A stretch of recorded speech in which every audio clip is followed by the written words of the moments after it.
E aí, gente bonita, pra quem não me conhece, eu sou a Nelly de Jesus, ou você pode me chamar de Outono, muito prazer. E venho aqui falar que esse canal vai fazer o quê? Um ano nesse novo formato aqui de trazer a gente pra conversa, pra pensar, pra falar sobre autoconhecimento e pra nos levar pelo caminho da nossa melhor versão. É muito bom ter você aqui comigo, mas ainda não é hoje, é dia 20 de março, que é o dia que inicia o outono, né? Ano passado eu iniciei esse projeto, já tem aí o quê? 40 vídeos, mais ou menos, né?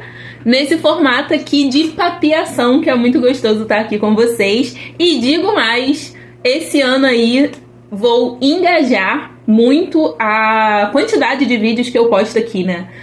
Pra movimentar mesmo assuntos e coisas que eu gosto muito de falar sobre autoconhecimento, pra me ajudar, pra te ajudar a ser a minha melhor versão, né? Comparando sempre a nossa evolução com quem nós fomos lá atrás e quem nós estamos nos tornando, jamais comparando a minha jornada com a do outro, mas admirando sim a jornada do outro, entendendo muitas vezes quando essa pessoa tá num lugar que eu ainda não alcancei, que se ela conseguiu eu também posso conseguir, beleza? Então vamos para o tema desse vídeo que é como ser inteligente e influenciar pessoas, e você nem vai precisar ler aquele livro lá do Como Fazer Amigos e Influenciar Pessoas. Tava aqui pensando, né, hoje, na verdade, esse tema da inteligência eu já tava pensando um pouco há algum tempo, só que eu não trouxe aqui, e a gente vai aqui traçar a relação desse tema, desse título desse vídeo, pra vocês entenderem. E eu sempre gosto de iniciar o vídeo o estudo, a organização das ideias, indo no dicionário quando alguma palavra me chama muito a atenção. E eu não fiz diferente dessa vez. Então eu fui no Google pesquisar o que qual o significado de inteligente.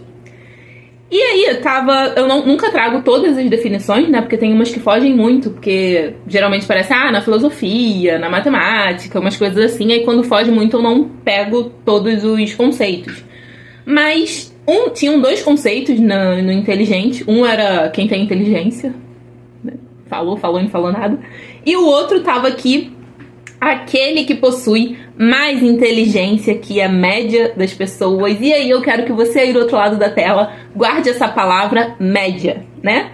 Inteligência, mais inteligência que a média das pessoas. Se existe uma média de pessoas, sabemos que existe um grupo de pessoas que a massa se encontra, né? Ou seja, que a maior parte das pessoas se encontram nesse lugar. E se você tá acima da média, você tá acima dessas pessoas, mas das pessoas assim, né? No quesito inteligência, mas guarda essa informação.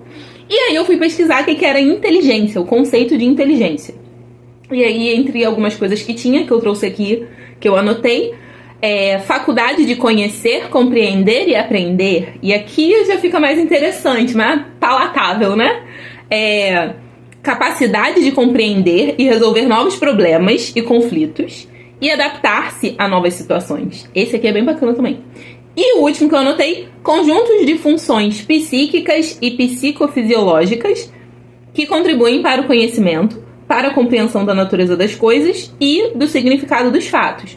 Ou seja, né, isso aqui é uma coisa mais estruturada biologicamente, vamos dizer assim. Você tem uma psique, confere, e você tem aí a fisiologia, né, dessa psique que acontece, que aí é a fisiologia, a biologia mesmo, como ela se organiza, como ela funciona. Então a gente pode falar que se você tem aí um cérebro, se você tem uma cognição e uma linha de raciocínio que não tem nenhuma patologia, nenhum déficit, você tem inteligência e capacidade aqui de compreensão da natureza das coisas e do significado dos fatos. Cada um com a sua interpretação, confere, porque isso tudo dado ao meu modo e ao seu modo de ver o mundo, que é diferente, que pode divergir, convergir, mas enfim, nunca será igual. Então, beleza, significa que todo mundo tem inteligência em maior ou menor grau. E aí, eu quero trazer aqui algo que aconteceu comigo nesses últimos 6 anos. Eu tava fazendo as contas, né? No último vídeo eu falei que tem 5 anos que eu tô trabalhando essa questão de autoconhecimento, estudando. Tem 6 anos, passa muito rápido. E uma coisa que eu reparei eu graduei em 2016, eu fiz faculdade de dança, e aí depois desse tempo eu estudei, fiz uma pós-graduação, e eu voltei pra faculdade de fisioterapia tem 5 anos e uns quebradinhos. E aí, uma coisa muito interessante, 2 momentos que aconteceram, assim, nessa trajetória, que é muito interessante. Primeiro, dentro da faculdade, as pessoas lá no início eu tinha até eu me via até com alguma vantagem de conhecimento, porque na graduação em dança eu tive disciplinas e conteúdos que falavam sobre o corpo humano também, né, anatomia. Então eu tinha ali uma vantagem mínima, mas era assim, mínima, que no primeiro período já zerou, assim, já igualou, já colocou todo mundo no mesmo patamar. Mas muito interessante que as pessoas, conforme iam me conhecendo, às vezes nem me conhecia tanto assim, mas sabia, né, que sabia de alguma forma, eu acho que da minha história, porque nem sei se todos conheciam, às vezes a gente acha que não conhece, e às vezes o inverso, né? Mas eu reparei que as pessoas atrelavam a mim um conhecimento maior do que elas tinham. Isso era muito louco, porque na minha cabeça eu não tinha nenhum conhecimento a mais acima, muito pelo contrário, eu sempre fui a aluna lá da média, vamos falar de média aqui. Na escola, né, no ensino fundamental, no ensino médio, eu sempre fui aquela aluna ali da média, 6, 7, 8 era assim, 8 no meu boletim era um grande evento, sabe? E eu não me via... Não vou dizer que eu nunca me vi, agora com essa consciência que eu tenho hoje, depois você vai entender aí do outro lado da tela. Porque o que eu tinha como quesito inteligência, né, não era esse que eu tenho hoje, e eu nunca me achei uma pessoa inteligente, né? Eu fui criada, eu mais meu irmão, e eu sempre achei o meu irmão muito inteligente, com muita facilidade de pegar as coisas, e eu sempre me rotulei. E aí eu parei com isso, isso tem muito pouco tempo que eu parei com isso. Eu me rotulava de esforçada, por estar na média ali, por ser eu era aluna da metade, tem a metade da sala. Eu não era aluna do fundão da sala. Bem média mesmo, né? Porque geralmente os alunos do fundão da sala são taxados de os bagunceiros, enfim. Mas eu era a pessoa que sentava, divide a sala assim, metade, meia, parte da frente, meia, parte de trás. Que eu tava assim, no início da parte de trás. Eu não tava no fundão, mas eu não tava lá na frente. Deus que me livre o professor me perguntar sobre qualquer coisa da matéria. Pavor, né? E aí, na faculdade, nessa segunda faculdade de fisioterapia, eu notava isso. E aí eu notava isso tanto em disciplinas, conteúdo de disciplina, quanto nas partes práticas, né? E assim, ok, eu até tinha uma mão ali para as coisas melhor, mas a nível de conhecimento, na minha cabeça eu ficava assim, sabe? Cara, estamos aqui em patamar igual, se eu não estiver num patamar inferior. E aí eu percebi isso, que esse olhar das pessoas pra mim era um olhar que era diferente, visto que a vida inteira eu sempre fui essa pessoa da média. E aí outra coisa que aconteceu foi quando eu comecei a gravar os vídeos aqui, que eu comecei a falar de autoconhecimento, comecei a gravar alguns vídeos também na rede social vizinha, falando sobre coisas de autoconhecimento que eu tinha percebido, vivido. E aí quando eu comecei aqui no YouTube, eu vim pra cá porque aqui eu conseguia falar com mais tranquilidade e com mais tempo, né? Porque essa plataforma aqui, ela é muito mais uma plataforma de conhecimento de quem vem buscar conhecimentos específicos, e eu consigo falar por mais tempo, mais coisas, com mais tranquilidade, diferente da outra rede social. E aí, quando eu comecei aqui, eu postava, ainda posto e divulgo nas outras redes, enfim. E algumas pessoas começaram a assistir, pessoas que me conheciam, conhecia pessoalmente, pessoas que não me conheciam pessoalmente, me conheciam pelas redes sociais, e de outras pessoas que outros amigos familiares compartilhavam. E eu comecei a ter o feedback de pessoas dizendo que eu era muito inteligente, que enfim, né, a partir dos conteúdos que eu trazia e tudo mais. E aí foi onde eu comecei a pensar sobre isso, sobre essa questão da inteligência. E o que é de fato, né, essa coisa do ser inteligente. E eu percebi que, na verdade, o que as pessoas dizem como inteligente. E aí, abrindo um parênteses aqui, na minha atuação profissional da dança, depois de um certo tempo, eu também tinha... As pessoas também tinham esse olhar pra mim de uma pessoa de muito conhecimento, muito inteligente, né? E aí a ficha caiu, eu percebi que, na verdade, essa questão da inteligência nada mais é do que você estar estudando, pesquisando, averiguando, investigando um assunto por muito tempo. E assim, trazendo pra minha realidade, e aí eu tô falando a partir da minha realidade, estudar e praticar. Então, enquanto eu estudo e pratico aquilo que é isso, né? Viver aquilo que se estuda, e vou praticando, eu vou passando essa sensação, não é sensação a palavra, eu vou passando essa perspectiva, essa imagem de uma pessoa muito inteligente. Sendo que, se você for parar aqui comigo pra pensar sobre ser inteligente, e aí eu te falo,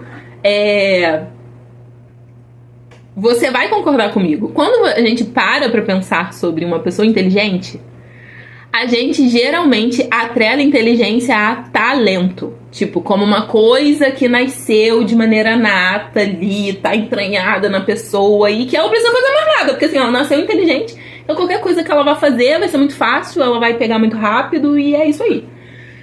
E isso é muito deturpado, assim. Porque, em maior ou menor grau, ok, as pessoas vão ter mais facilidade ou menos facilidade de fazer determinada coisa. Só que o talento isolado, o meu primo que tava comentando isso comigo, né, outro dia, é uma coisa que eu já li sobre, essa consciência já chegou, de que não é... Cara, o talento sozinho...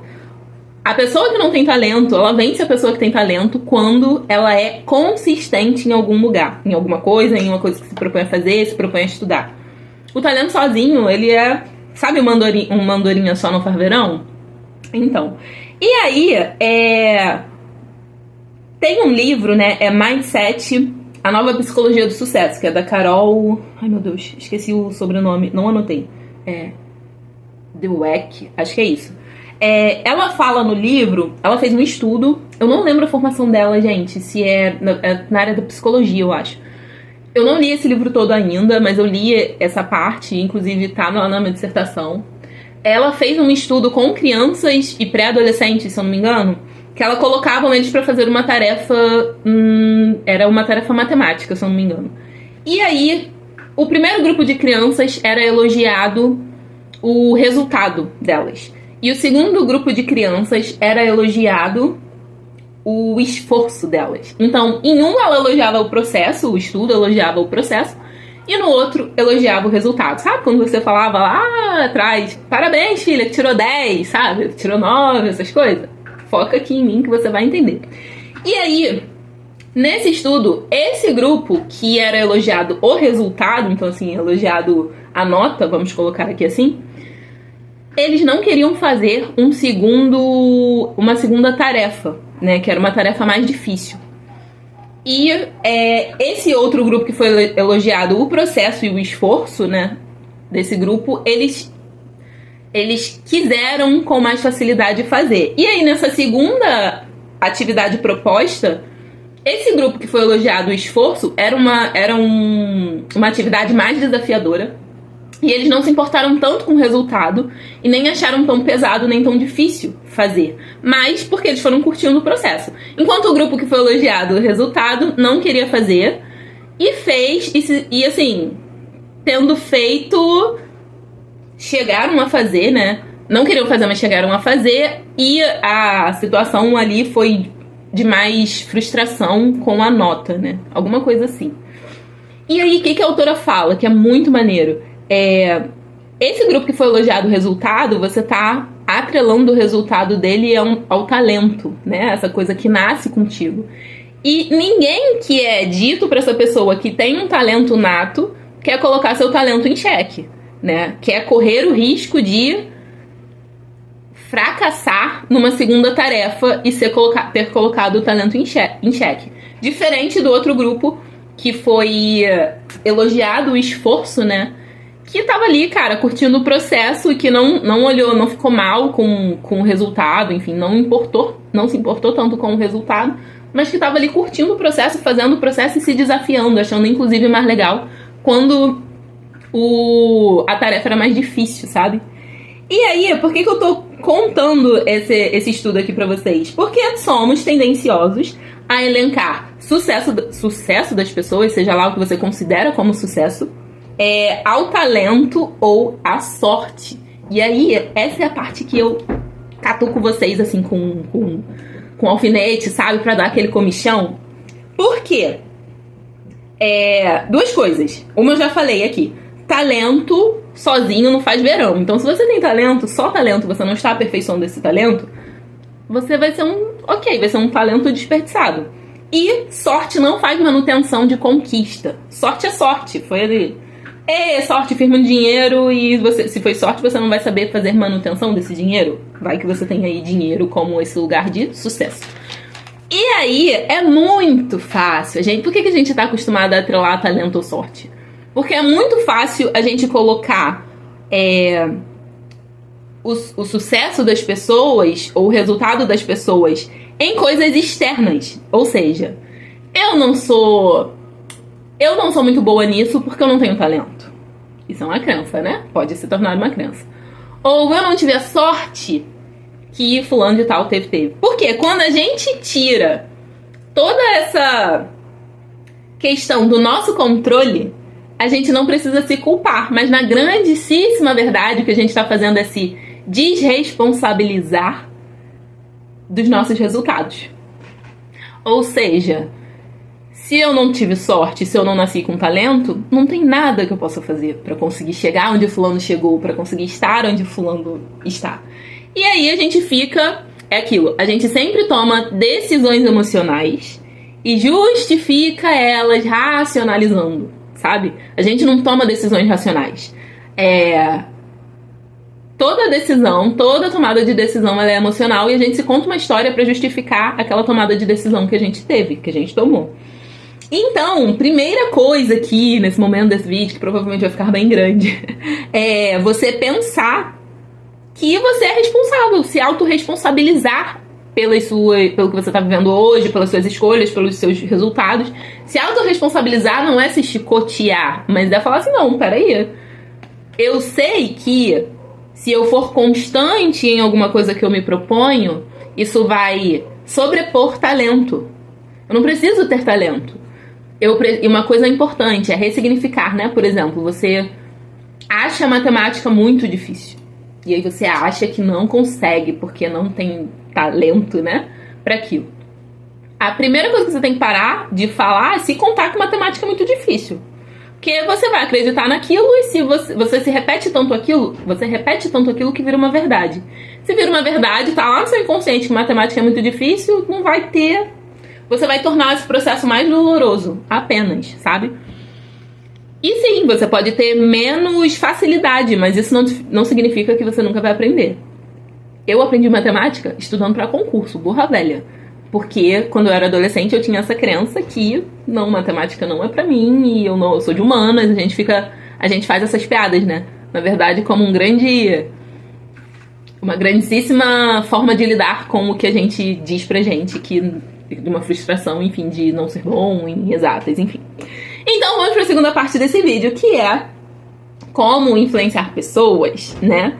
Então, você já contei aqui pra vocês que inteligência nada mais é do que tempo dedicado àquilo que você gosta. Então você não vai ser inteligente em todas as coisas do mundo, lamento te informar, mas pega aquilo que você gosta e seja constante no estudo, na prática, na vivência. Em algum momento dessa trajetória, quando você criar casca, sabe? Que é uma coisa a longo prazo, médio e longo prazo, você vai começar a ser dito como inteligente. Eu não sei se isso faz muita diferença o que as pessoas acham a teu respeito no sentido de ser inteligente ou não ser inteligente, mas enfim, pega isso como uma informação para fazer o que você quer fazer de fato. E aí, como influenciar pessoas? Eu não estou aqui para te dar 3 técnicas de como influenciar pessoas, porque isso você, cara, joga no Google que vai ter lá um monte de coisas que não necessariamente é mentira. Eu não tô falando que é mentira. Pelo contrário, é verdade. Vai ter coisa lá de linguagem corporal, espelhamento, empatia, reciprocidade, várias coisas que sim auxiliam você a influenciar pessoas. Mas eu tô aqui pra te fazer pensar sobre isso e não tô aqui pra te dar uma receita de bolo a respeito. E eu quero começar essa parte dessa nossa papeação aqui dizendo que todos nós somos interesseiros. Eu lamento te informar, eu sei que você pode estar falando aí, não necessariamente, Anelli, que eu sou interesseiro. Convivo com fulano porque eu gosto, convivo com ciclano porque... Enfim, não tô dizendo que você não gosta. Estou dizendo que sim, todos nós somos interesseiros. Em maior ou menor grau, você pode ser um interesseiro, né? Filho de uma gaita, que só tá ali pelo interesse. Ou não tô dizendo que você, por você ser interesseiro, você não gosta das pessoas que você convive. Mas sim, todos nós somos interesseiros e eu vou te provar que somos. Você tem um ganho em toda relação que você entra, né? E aí, esse ganho, ele pode ser o reforço de algum comportamento.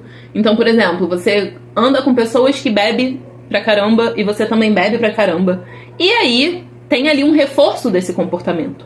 Ou pode ser o reforço de um sentimento. Você tá andando com uma pessoa, você se relaciona com uma pessoa, e essa pessoa faz você se sentir bem. É um interesse emocional, não tem nada de errado com isso. Ou pode ser um interesse, sabe, o interesse, vocês têm um inimigo em comum, muito comum na política, inclusive. E aí você vira best daquela pessoa, porque ela está reforçando uma ideia sua, uma coisa que você acredita.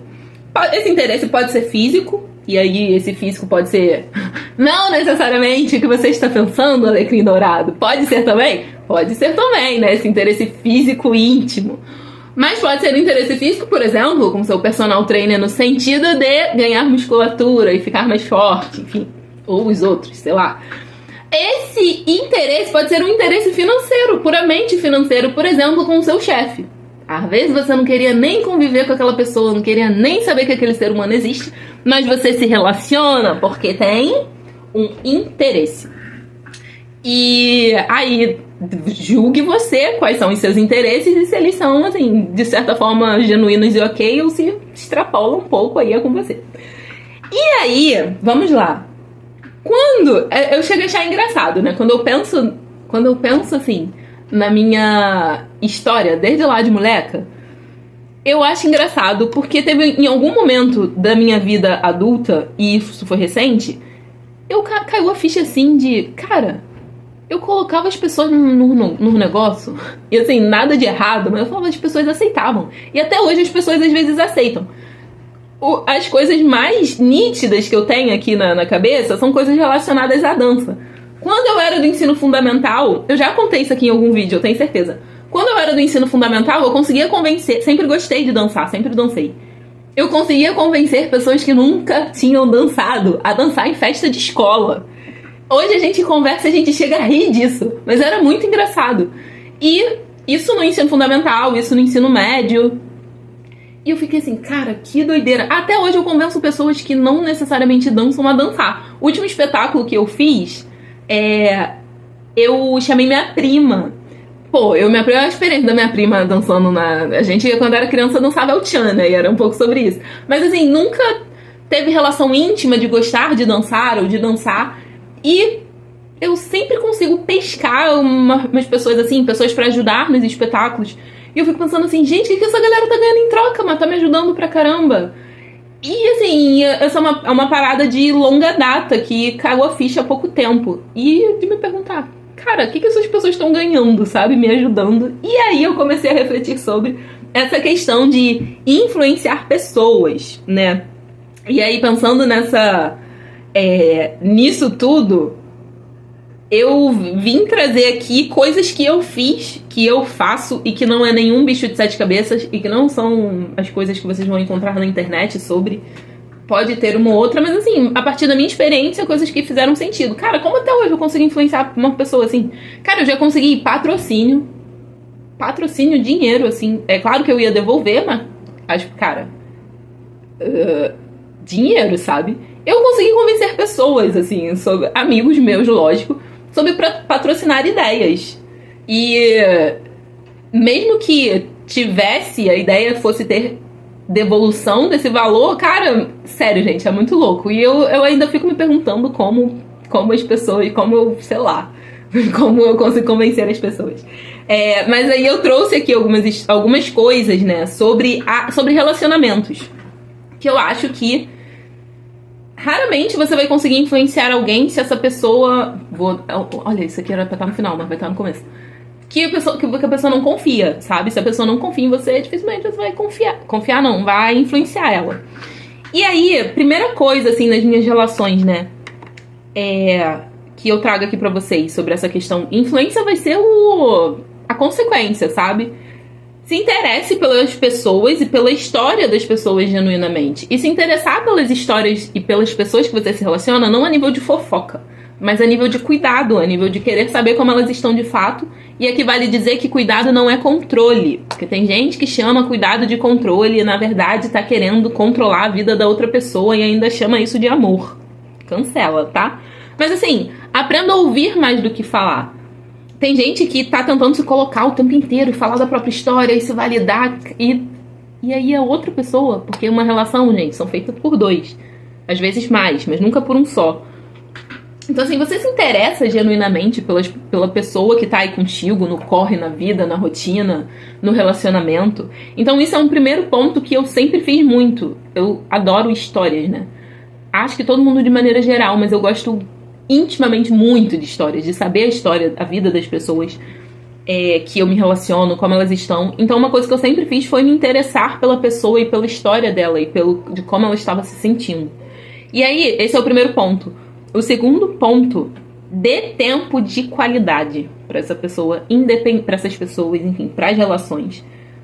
Independente da sua linguagem do amor, sabe? Porque... E aí, isso aqui é uma coisa de outro vídeo que eu já joguei aqui sobre linguagem de amor. Por que o tempo de qualidade, mesmo que não seja sua linguagem do amor? Porque quando as pessoas forem buscar outras pessoas com quem contar, ela provavelmente vai pensar em alguém que deu tempo de qualidade pra ela. Não vai ser o presente, não vai ser o ato de serviço ali que é o que uma pessoa fez, mas vai ser essas coisas podem estar dentro do tempo de qualidade. Mas ela vai pensar em alguém que deu tempo acolhimento pra ela, e tempo de qualidade é isso, eu estou presente pra você. O que a gente vai fazer? Aqui, a gente vai assistir um filme, o celular não entra nesse rolê aqui, tá? Tô falando de presença. E de presença aqui, sabe? Estado de presença é quando você não tá pensando em nenhuma outra coisa. Você tá ali naquele lugar, isso é um grande estado de presença. Então você doa isso para as pessoas que você se relaciona? Esse é um segundo ponto. E o terceiro ponto e aqui muito cuidadosamente eu falo essa frase, você gera mudança na vida das pessoas? E aí não é gerar mudança você fazer pelo outro, não, né? É no sentido de, principalmente, ela está bem com você, com a sua presença, você eleva a vibração dela, você é aquela pessoa treteira, conflituosa, que a pessoa tem que chegar tateando, que ela nunca sabe o que vai encontrar ali quando te encontrar, sabe? Eu lembro, isso é muito comum quando a gente tá com pessoas que a gente gosta, e isso, ó, desde lá de ensino fundamental, que eu era mais criança, que eu tenho amigos, e um amigo especificamente, assim, da infância, que eu lembro desses momentos de lá, que a gente se encontrava e conversava e passava um momento juntos, e a gente saía daquele... A gente, porque eu sei que era recíproco por causa das trocas de mensagem, enfim, eu saía falando assim, cara, essa pessoa me faz tão bem. Estar com ela me faz tão bem. Se eu tô mal, eu fico melhor, eu me sinto melhor. Então, assim, que tipo de pessoa você está oferecendo para essa outra pessoa da relação? Aniele, o que isso tem a ver com influenciar pessoas? Tudo. E eu não tô te dando aqui uma ferramenta pra influenciar pessoas pra você ser um grande sem vergonha, assim. Mas eu tô falando de coisas genuínas, sabe? E aí, eu volto a falar sobre a palavra-chave de relacionamento e de influência. Porque dependendo do relacionamento que você esteja, se for algo muito íntimo, você vai influenciar e vai ser influenciado automaticamente. O ambiente influencia, ponto. E ambientes são feitos de pessoas, principalmente. Então, assim, palavra-chave de relacionamento e influência, assim, confiança. Quando eu te pergunto em quem você pode confiar, quem vem na sua cabeça, assim, de cara? Instintivamente, sem pensar muito. Agora eu te faço a pergunta oposta. Quando alguém pergunta para as outras pessoas que convivem com você, quando essa mesma pergunta é feita para essas outras pessoas, você acha que você vem na cabeça dessas pessoas, assim? Você é uma pessoa que passa pela cabeça dessas pessoas quando alguém pergunta se pode contar? Por quê? Porque isso tem tudo a ver com confiança. E o fato de você confiar ou de você confiar nessa pessoa, você pode pedir poucas coisas, vai ser o que você vai pedir quando você precisar, que essa pessoa vai te dizer não, porque ela confia em você. Por exemplo, a ideia do patrocínio, né, do dinheiro. As pessoas não emprestam dinheiro para qualquer pessoa. Isso é um grande norteador, assim, né, de coisa, de confiança, de relação. Então, assim, pensa nessas três coisas, né? Se interessa genuinamente pela história das pessoas que você convive, você dá tempo de qualidade, você gera mudança na vida das pessoas. Eu tô falando sobre influenciar pessoas que estão no seu relacionamento íntimo, né? Que convive com você, mas isso também serve, por exemplo, pra internet, sabe? Geralmente quem vende não tá olhando pro próprio umbigo, quem vende coisas na internet. Elas estão interessadas nas histórias, nas dores das pessoas. Elas dão tempo de qualidade, elas dão conteúdo de qualidade. Elas ganham a confiança da pessoa e essa pessoa compra delas, sabe? Não é diferente no mundo das vendas e no mundo de internet, etc. Falei um monte. Eu espero que esse vídeo tenha realmente te ajudado e pipocado aí a sua cabeça pra você pensar. Porque existem, formas e técnicas de você influenciar pessoas, mas se você não for genuíno naquilo que você tá fazendo, vai ficar forçado e você pode até conseguir, mas você não vai conseguir sustentar por muito tempo isso. E inteligência nada mais é do que você se interessar e praticar e viver e estudar determinada coisa por longo tempo. Pô, caraca, hein? Conversando pra caramba. Eu espero que tenha te ajudado esse vídeo. Se você gostou, curte, compartilha. Comenta assunto aí de autoconhecimento que você gostaria que aparecesse aqui no canal. E vamos que vamos, porque esse novo ano, esse baby desse canal aqui, que vai fazer 2 anos nesse novo formato, a gente tá só começando, tá bom? Um abraço, eu te encontro no próximo vídeo. Até lá!